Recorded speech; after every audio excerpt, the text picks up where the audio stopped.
Hotel Madero, Puerto Madero, Ciudad de Buenos Aires, recibe a Hoteles a la Carta Latinoamérica, un nuevo episodio de Hotelería Nacional Criolla. Ya estamos con Patricio Harrington.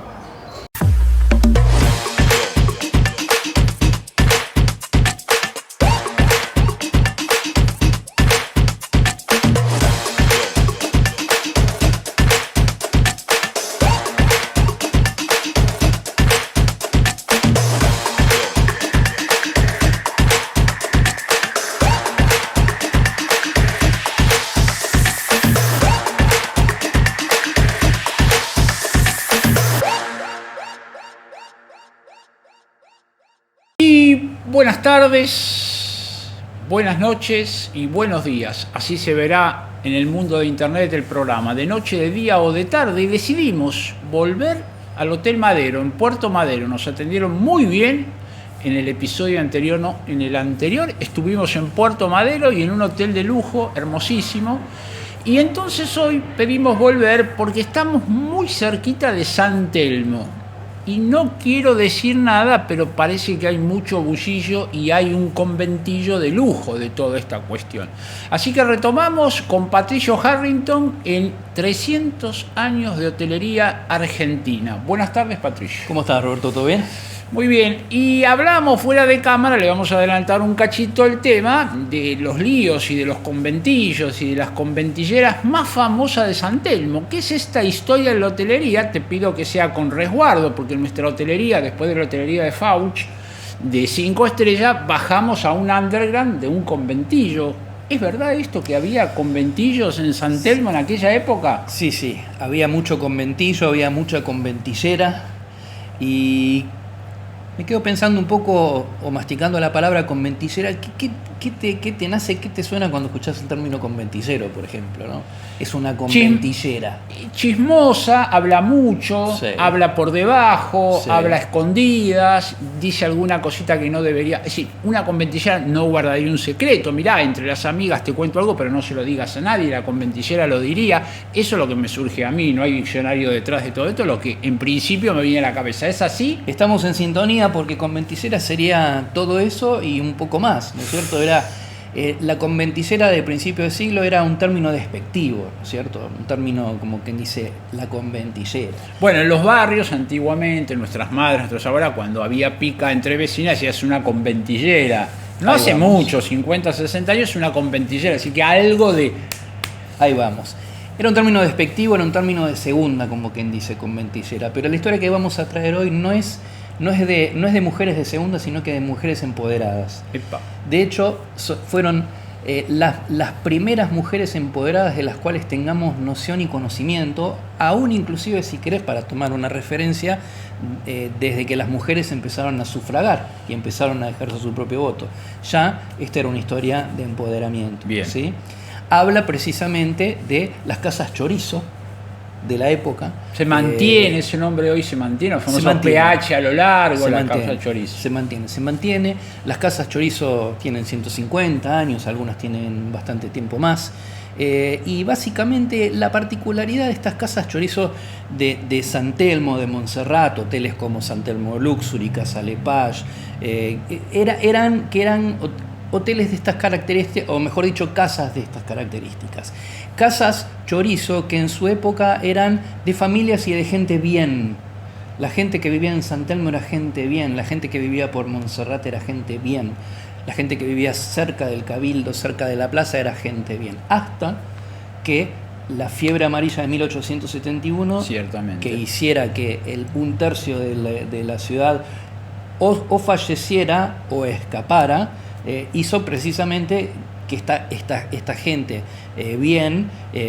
abandonara literalmente esas casas y buscara nuevos rumbos como Flores, como La Recoleta, como Belgrano. Mirá vos el antecedente que me das, que no lo conocen muchos porteños, ¿no? Asociado a esos nuevos barrios en función de una crisis, ¿no? Por una enfermedad. Es como si en la pandemia actual, en algunas zonas que hubieran tenido más situaciones adversas, se hubiera movido el barrio. No pasó, pero Mirá lo que me estás contando. Pero vos sabés que a partir del caos, imagínate el caos que te puede generar una pandemia, nosotros lo hemos vivido hasta no hace mucho tiempo, han hecho que literalmente hayan abandonado las casas, pero cuando decimos abandonado, hay casos de abandonado las casas con las puertas abiertas, a la buena de Dios, a la que te criaste. No sabían todavía cuando estaban abandonando las casas que esas casas iban a ser tan redituables, ¿sí? Pero eso es más hacia el final de la historia. Resulta que, bueno, claro, esas casas quedaron así como bastante abandonadas, y esto liga de alguna manera con la primera y la segunda gran inmigración que tuvimos nosotros en la República Argentina. Hemos tenido un fluir de gente entrando a la ciudad de España e Italia principalmente, aproximadamente unos 2.5 o 3 millones a lo largo de 40 años, más o menos. Recordemos que son dos barrios cercanos al puerto. Hoy la ciudad de Buenos Aires es grande, no estamos hablando de Villaluro, que está alejado, sino estamos hablando muy a tiro del puerto de Buenos Aires, que tenía esa inmigración permanente, ¿no? Claro, pero vos fíjate cuál es el proceso, porque si vos eras inmigrante, llegabas al puerto, y lo que ocurría era que te recibían en el hotel de inmigrantes, ¿sí? En Puerto Madero, ahí en la zona de la Dársena Norte. Cabe rescatar o señalar que hubo 4 hoteles de inmigrantes, vamos a hablar del último, el más grande. El hotel de inmigrantes, básicamente el proceso que hacía era el siguiente: vos y tu familia llegaban, se te registraba, te hacían el check-in en el hotel podía recibir y tratar por día hasta 3.000 personas. ¡Epa! Tenían camas, o sea, habitaciones en diferentes pabellones para damas, para caballeros, para niños, etcétera, hasta 3.000 personas por día. Se podía dar de comer a 3.000 personas 3 comidas diarias. Tenían espacio para los quehaceres domésticos de las señoras, si tenían necesidad de limpiar la ropa, si tenían necesidad de ser atendidas, había un hospital. Los hombres iban a cursos, tenían un departamento de recursos, lo que hoy sería recursos humanos, en el sentido de cómo te reinsertamos, etcétera, etcétera. Y todo ese proceso duraba 5 días y estaba a cargo del gobierno nacional, completamente gratuito. Intensivísimo eso, intensivo todo eso. Y te estoy haciendo el resumen. Hoy por hoy sería virtualmente imposible mantener la intensidad de lo que se hacía con el hotel o dentro del hotel de inmigrantes para los casi 3 millones de personas que pasaron por ahí. Sí, pero en la escala que vos me mencionás, hoy no se podría hacer, porque 3.000 personas por día es una mini ciudad con un movimiento, con una interacción. No se puede hacer hoy, a pesar de que hoy habría más herramientas que en aquella época. Es pero que sí. ¿Qué ecuación de escala? Poco... Es que yo creo que es un poco lo que vos mencionás, era una mini ciudad. Había banco, había, a ver, vos te la pasabas, era muy intenso, ¿viste? Vos te la pasabas en cursos, en charlas, etcétera, etcétera, pero inclusive si te quedaba tiempo, había cine.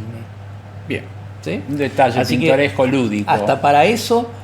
Bueno, era una pequeña maravilla. Claro, lo que muchos hoteleros sueñan hoy día es tener un público cautivo, tener asegurado su factor de ocupación. En aquel momento el hotel de inmigrantes tenía 100% de ocupación. 100% de ocupación todo el tiempo. Wow. Pero esto duraba, no para siempre, duraba 5 días. Al 5.º día, Roberto, esto es todo lo que podemos hacer por vos. Muy bien, muchas Te gracias. Te deseamos lo mejor. Gracias. Mucha suerte en tu emprendimiento. Lo y voy a vos, intentar. Con tus valijitas, pum, a la calle. Muy bien. ¿Cuál era el primer panorama que te encontrabas en el hotel de inmigrantes? Doble fila de carro de bueyes, y arriba del carro estaban los promotores de conventillos. A los gritos: mi conventillo es el mejor, este es el conventillo más lindo, este es el conventillo más barato, el de enfrente es el más feo, Estaban los promotores que finalmente agarraban y pum, literalmente te subían adentro del carro y te llevaban para el conventillo. Esa casa chorizo vacía. Exactamente, ¿sí? Porque, bueno, ¿qué pasó? Muy vivo, ¿no? Quedó mucho vacío con todo eso. Y los dueños, que seguían siendo dueños, sino que no fueron intrusadas la casa, que siguieron siendo dueños, empezaron a explotar esas propiedades a las cuales ya no quisieron volver más como pensionado. Bien. ¿Sí? Bien. Si vos eras el dueño no es que volviste cuando pasó la fiebre amarilla, sino que empezaron a explotarlo como pensionado. Bien. ¿Sí? Bien. Entonces, bueno, acá estaban estos promotores que literalmente te subían y te llevaban, y vos, convencido de que te ibas a ir a una pensión fenómena, qué sé yo, bajabas y te encontrabas algo que distaba mucho de la realidad. Te encontrabas con algo abandonado, sucio, semi-robado o no, mal atendido, recontra lleno de gente. Para que tengas una idea, la ecuación es una familia por habitación, un baño cada 100 personas. Ay, qué ecuación. Y no era para nada barato, como decía el famoso proveedor, sino que alquilar una piezucha para 8 o 10 personas podía llegar a llevarle la mitad del sueldo a la familia. Con ese panorama desfavorable, en el invierno de 1909 ocurre algo realmente significativo, que es lo siguiente. La municipalidad da luz verde para que se aumente el 50% los alquileres de las casas de pensión. O sea que si ya de por sí te llevaba el 50, ahora te va a llevar otros 50 más. Ah, no, yo pensé que ibas a dar una tilla más adelantada para familias. Antes tenían 100 pesos, 50 dedicados al alquiler, ahora van a tener 0. Literalmente 99 mangos para el alquiler de la pensión, en ese estado de cosas, ¿no es cierto? En ese estado de cosas. Por supuesto, ahí la cosa reventó y se generó en el invierno del 1909 lo que fue conocido como la huelga de los inquilinos, ¿sí? Obviamente nadie quiso poner un mango. Nadie pudo, nadie quiso. Fue la gota que rebalsó el vaso y hicieron una huelga. La huelga duró varios días. Por supuesto, llegó un punto de quiebre porque los hombres o seguían con la huelga y perdían los trabajos, o volvían a trabajar para no perderlos, pero se disolvía la huelga. Entonces acá fue donde entra la mujer, entra la figura femenina en esta huelga. Y la huelga dejó de llamarse huelga de los inquilinos y pasó a llamarse la huelga de las escobas. ¿Por qué? Porque las conventilleras se mantenían estoicas en las puertas de las casas y no dejaban entrar a nadie. Cada vez que te mandaban un emisario, un abogado y hasta la policía, las conventilleras los corrían a los escobazos.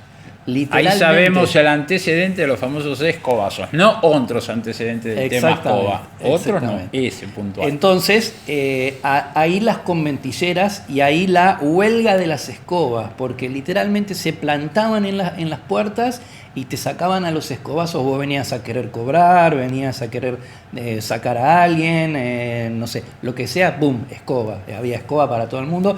Por eso quedó coloridamente, la huelga de los inquilinos quedó coloridamente como la huelga de las escobas. Qué increíble todo este andarivel que nos estás contando en nuestra historia, de salir de un hotel inmigrante lleno, con un factor de ocupación 100%, a estar en una situación sumamente adversa en el otro lado, a generar una rebelión, que todos tuvieron esa dedicación de juntar esa masa del 100%. Hoy quizás parecería con lo que está sucediendo relativo a la ley de alquileres, donde hay una revuelta, aunque sea digital, pero hay una revuelta, y en aquel momento se logró el consenso de la mayoría y la mujer toma el bastión ahí, ¿no? Exactamente, justamente por eso lo que comentaba al principio, que bueno, cabe decir que la huelga, digamos, nosotros le vemos el lado colorido a la anécdota, pero fue una huelga bastante pesada, hubo muertos, hubo heridos, pero...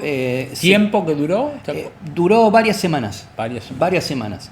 Pero podemos decir que en un punto valió la pena porque se dio para atrás con la decisión del aumento, y al mismo tiempo obligaron a los propietarios a mejorar las condiciones de hacinamiento y de vivienda, o sea, obligaron a que mejoren las condiciones de vivienda de las casas.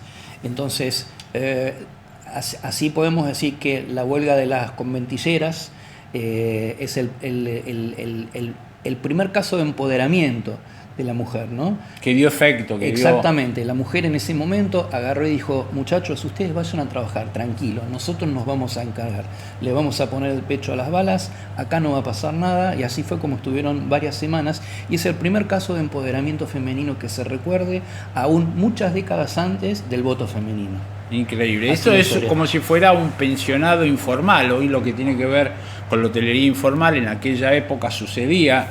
Mirá, la historia con distintas palabras, pero conceptualmente casi parecido, ¿no? Uh-huh. La fuerza que hicieron las mujeres en una forma de vida muy informal, muy desleal, muy desigual, tomó un encaminamiento. Interesante perlita para la hotelería nacional. En el quinto capítulo, en el quinto episodio, vamos sacando del velo a la historia que si no fuera por Patricio uno sigue de largo y ahora se sitúa, ¿no?, en la situación de aquel momento que fue tan escabrosa, tan incómoda, porque no tenían las herramientas que hoy tienen para protestar. Imagino que WhatsApp no había para mandar convocatorias. ¿Cómo era conjugar toda esa masa en un mismo momento, en una misma declamación? Era realmente difícil. Exacto. Bueno, Patricio, interesante. Gracias una vez más por traernos estos recuerdos que hacen a la semilla, hacen a la hotelería nacional, hacen este devenir que uno va desestructurando la mente y yendo a buscar los porqués de determinadas situaciones. Impensado. Gracias. Muy bien, muchas gracias, Roberto. Muy bien, dejamos el capítulo, dejamos el episodio de hoy. Nos encontramos como todas las semanas, la semana que viene con más hotelería y hospitalidad. Muchas gracias.